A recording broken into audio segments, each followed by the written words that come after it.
Welcome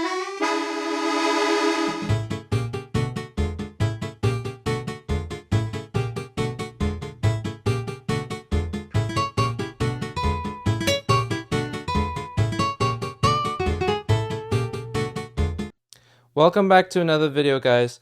I'm just gonna go straight into the features and the pros and cons of this controller. But unlike other reviews, this one is my experience. If you don't know what this controller is already, this is the alleged best Joy-Con controller out there. There's two variants, the M6S, which is right here, and the M6-HD. The difference in features of this controller is included in the display, but overall, the real difference between the controller is the mechanical switches it uses, the type of rumble and weight, the battery life of the controller, and the price difference.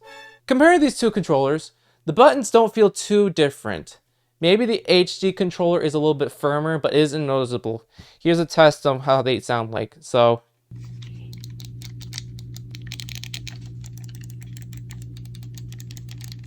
the back triggers almost give the illusion like it's some kind of GameCube controller, especially if you have the notches on. They don't sound or feel any different from each controller. Maybe this might be firmer, but it isn't noticeable. In fact, I don't even recognize there being too much of a differentiation. So in short, the quality of the HD switches could make your controller last longer than the S. Maybe. Travel distance was a little different than I expected. I thought it was gonna be like not even a press, like I click on it, but this feels exactly like a mouse click. It feels like this. That's all it feels like. The Mobapad, of course, has back buttons. Here are the back buttons of the controller, as you can see here. It has remappable buttons to it. We have interchangeable sticks. The weight too, this is more heavier than this, but not by a long shot. One was 170 grams, which was this one, and the other one's 178. The only deciding factor, of course, one of the others is that the color you want to choose. And just to give you an idea what the rumble sounds like, this one sounds like this.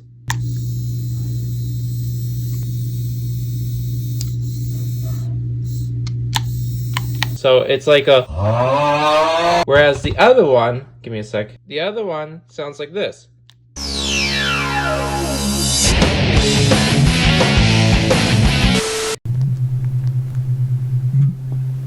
Which is harder to hear, but...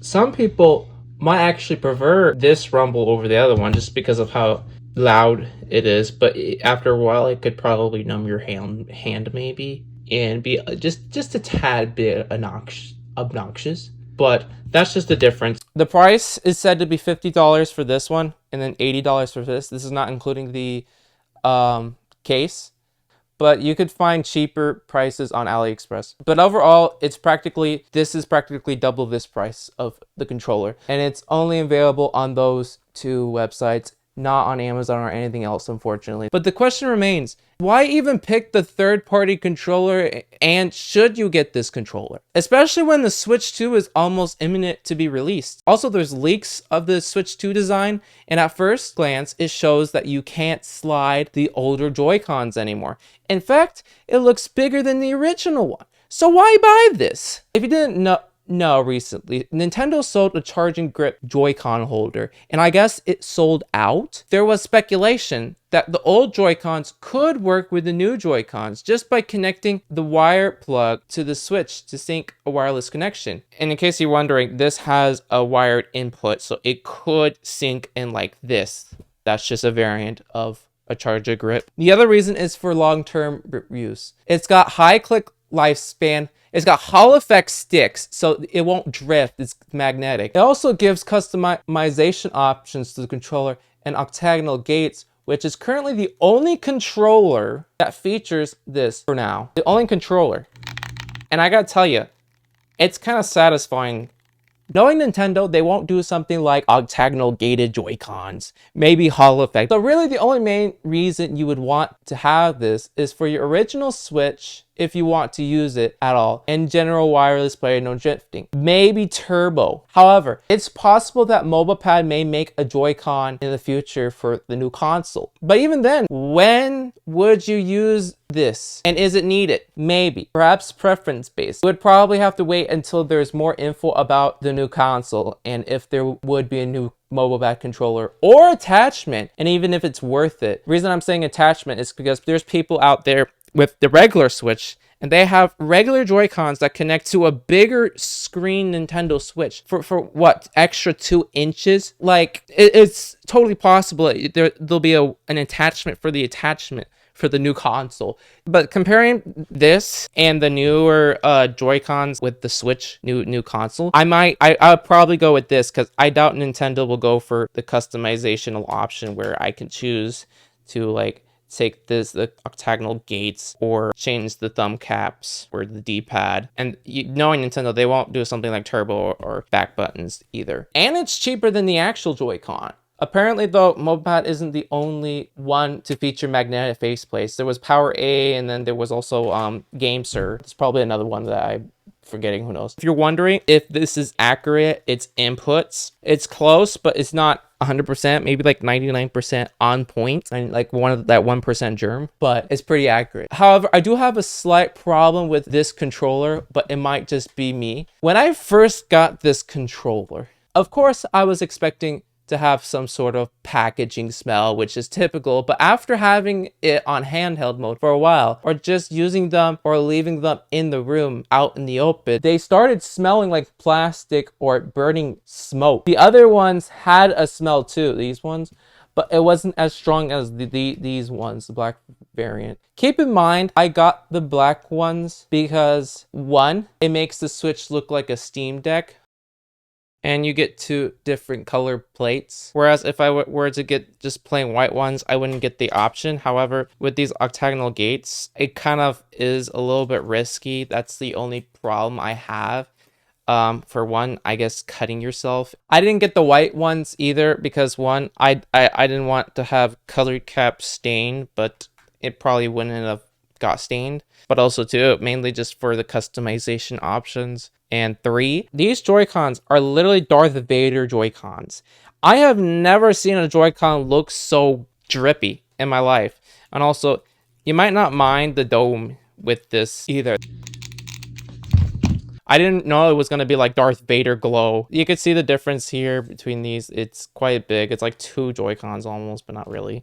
The only plus for the original white ones is you don't have to replace the octagonal gates frequently. That's the only plus for getting the original ones. I will say this, I don't know why everyone keeps talking about the plastic quality. It's fine for how it's made, and I haven't noticed this because for typical Joy-Cons, these ones, I'm barely touching this, especially when I'm on handheld mode. I'll be holding more on the back of the Switch rather than the actual Joy-Con themselves, and I'm hardly touching any plastic whatsoever. Whereas this one gives me all the grip. This, no grip, grip.